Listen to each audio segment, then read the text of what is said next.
Atlanta police are on high alert because of threats of violence, days after officers killed a protester. This morning, 7 protesters are behind bars, all facing domestic terrorism charges. It's the latest in a series of demonstrations at the site of a proposed police training facility. Channel 2's Brian Mims is live for us at the DeKalb County Jail. And Brian, these arrests are not stopping other protesters. Exactly. A small but very loud group of protesters gathered here last night. They came to support those locked up here, saying they do not deserve to be in jail. On Thursday night, protesters hoped the 7 demonstrators jailed in DeKalb County could hear them. The state of Georgia is trying to arrest and suppress and literally murder peaceful protesters. The Georgia Bureau of Investigation says over the past year, demonstrations against the proposed police training center here have been anything but peaceful.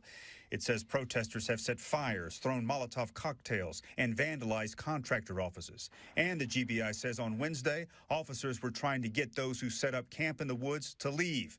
It says that's when Manuel Tehran shot a trooper, putting him in the hospital. Officers say they shot back, killing Tehran. We need an independent investigation, as community movement builders has asked for, because we don't believe it happened the way that the police said that it happened. On Instagram, Stop Cop City posted this photo of Tehran, saying he spent time between Atlanta and Florida. We looked into the background of the 7 protesters arrested. Some had no criminal offenses on record. Others had violations relating to traffic or drug and alcohol offenses.